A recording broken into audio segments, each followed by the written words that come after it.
Assalamualaikum sahabat bonsai setanah air. Jumpa kembali di channel Arah Bonsai, yaitu channel yang membagikan edukasi dan pengalaman tentang perawatan tanaman hias dan tanaman bonsai.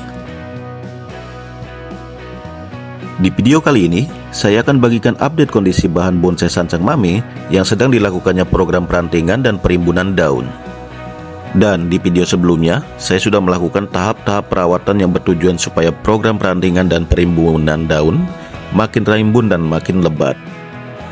Sedangkan di video edukasi kali ini, saya akan melakukan sedikit pruning daun, pembersihan cabang, batang dan ranting, serta proteksi batang, cabang dan ranting menggunakan fungisida.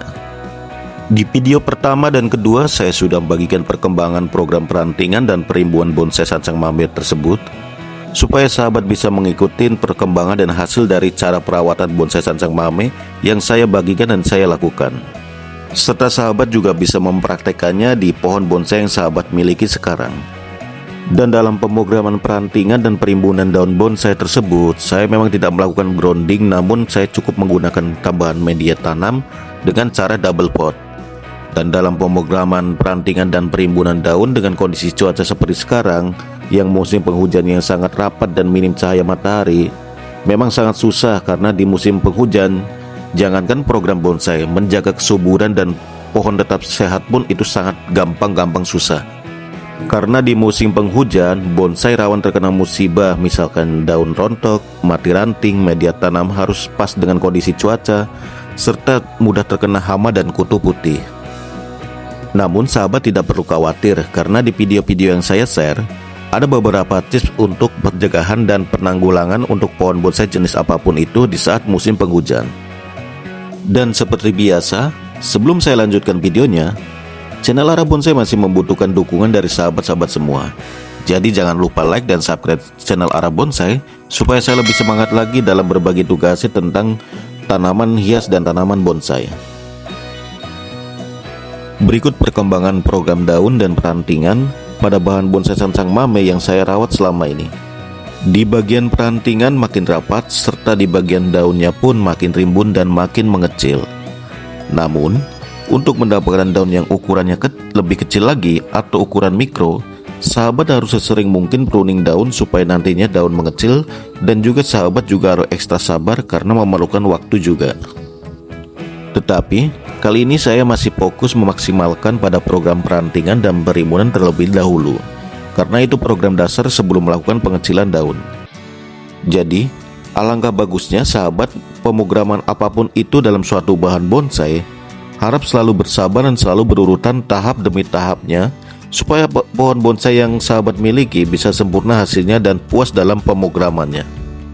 Dan pada dasarnya, merawat bahan bonsai jenis apapun itu tidak ada yang instan dan membutuhkan waktu yang sangat lama. Tahap yang pertama yaitu saya lakukan pruning daun di bagian pucuknya seperti biasa, bertujuan supaya makin rimbun dan perantingan makin rapat ke depannya. Dalam program perantingan dan perimbunan daun dengan metode pruning seperti ini selalu saya lakukan selama ini. Mungkin tiap-tiap sahabat lainnya memiliki cara dan metode berbeda dengan saya, dan sahabat pemula tinggal menentukan mana yang cocok menurut sahabat dan cocok juga dengan karakter pohon bonsai yang sahabat miliki.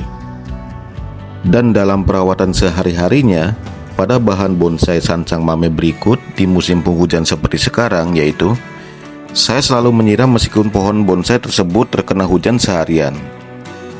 Jadi tujuan menyiram setelah terkena hujan yaitu supaya daun tidak menguning dan dapat menyebabkan pembusukan daun, serta menyebabkan mati ranting, dan lebih parahnya lagi bisa menyebabkan pohon tersebut mati dan tidak terselamatan karena pembusukan di akar utama dan akar lainnya, yang disebabkan air hujan menggendang di media tanam.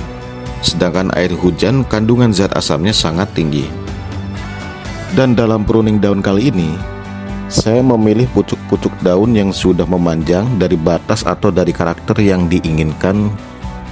Sedangkan pucuk yang masih pendek, sementara saya biarkan memanjang terlebih dahulu. Dalam program perantingan dan perimbunan bahan sancang mame atau sancang sito atau sejenisnya, mungkin tidak memerlukan waktu begitu lama, karena pertumbuhan bahan bonsai sejenis sancang sangat cepat dibandingkan bahan bonsai lainnya seperti santigi, anting putih, dan jenis lainnya. Jadi, apabila sahabat melakukan pruning sesering mungkin, maka pertumbuhannya pun akan lebih cepat dan daun pun akan subur meski di musim penghujan yang ekstrim. Dan setiap sahabat pruning satu daun ranting, maka kedepannya akan tumbuh 2 ranting. Jadi, sahabat harus memilih juga dan tidak asal pruning daun selama masih dalam program, supaya tunas-tunas baru yang akan tumbuh nantinya tidak saling bertabrakan.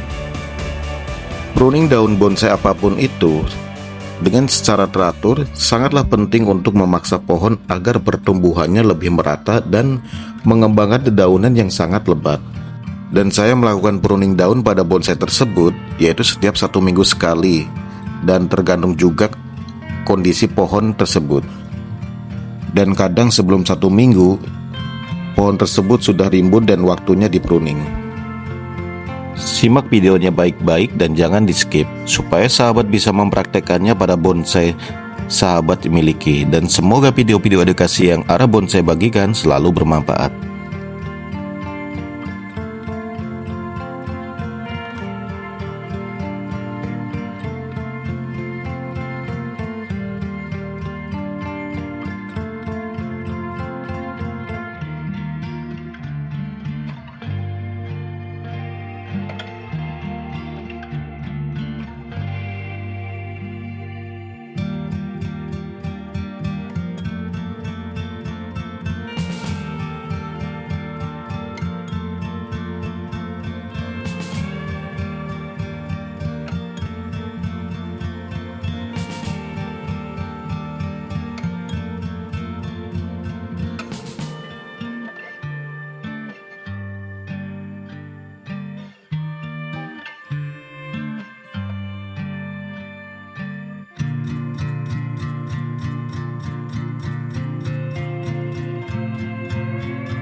Supaya pohon bonsai tetap bersih dan indah dipajang maupun dipandang tanpa kotoran yang menempel di media tanam.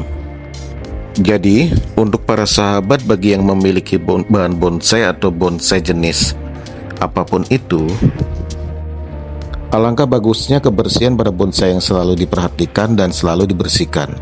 Apalagi media tanam atasnya menggunakan pasir malang, sedikit kotoran pun pasti akan terlihat dan merusak pemandangan pohon bonsai tersebut.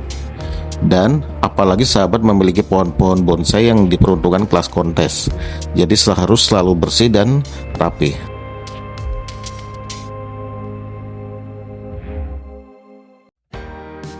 Di tahap yang kedua yaitu saya akan melapisi atau mengolesi fungisida pada batang, cabang, dan ranting bonsai sancang mame berikut. Dan jenis fungisida yang saya gunakan yaitu jenis merek Antrakol. Fungisida sifatnya proteksi, jadi sangat aman bagi tanaman hias maupun tanaman bonsai, karena fungisida nantinya akan hilang sendiri lewat air penyiraman maupun air hujan.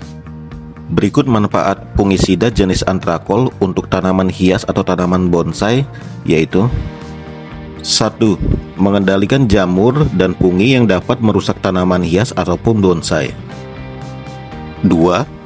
Mencegah penyakit seperti hama dan kutu putih menempel pada batang, cabang, dan ranting. 3. Melindungi tanaman hias atau bonsai dari serangan patogen. 4. Dapat meningkatkan kesehatan dan vigor tanaman hias ataupun tanaman bonsai. Dan yang terakhir 5, yaitu membantu mencegah pembusukan akar, batang, cabang, dan ranting pohon bonsai atau tanaman hias yang sahabat miliki. Olesi fungisida secara merata supaya pohon selalu sehat dan subur dan selalu terproteksi. Dan fungisida jenis antrakol mudah didapat dan tersedia di toko-toko pupuk terdekat. Dan alangkah bagusnya sahabat selalu sedia fungisida di rumah masing-masing. Karena di musim penghujan seperti sekarang, peran fungisida sangat penting untuk tanaman hias atau tanaman bonsai. Jadi, setiap 3 atau 1 minggu sekali, saya selalu mengoleskan fungisida supaya tanaman hias dan tanaman bonsai saya selalu terproteksi dari jamur, hama, dan kutu putih.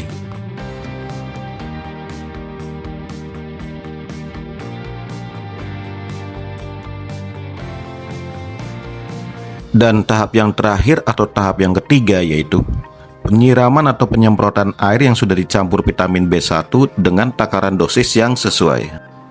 Tujuannya supaya bonsai tidak stres setelah selesai melakukan perawatan serta menambah nutrisi vitamin tambahan supaya tanaman hias atau tanaman bonsai selalu terjaga kesuburannya.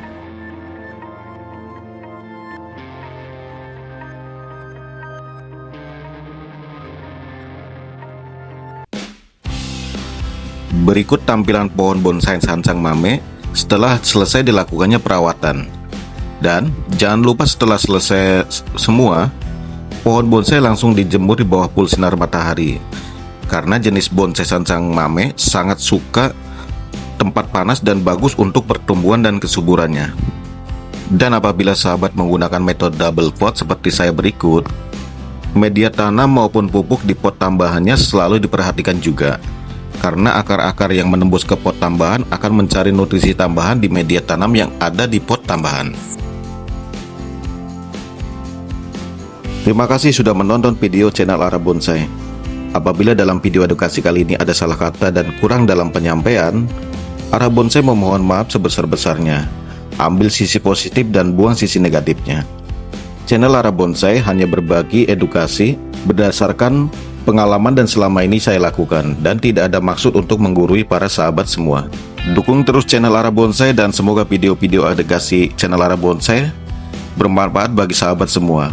Dan sekali lagi, channel Arah Bonsai masih membutuhkan dukungan dari sahabat-sahabat semua. Jadi jangan lupa like dan subscribe channel Arah Bonsai supaya saya lebih semangat lagi dalam berbagi edukasi tentang dunia tanaman bonsai. Sampai berjumpa lagi di next video. Salam satu hobi dan wassalamualaikum. Sampai jumpa kembali.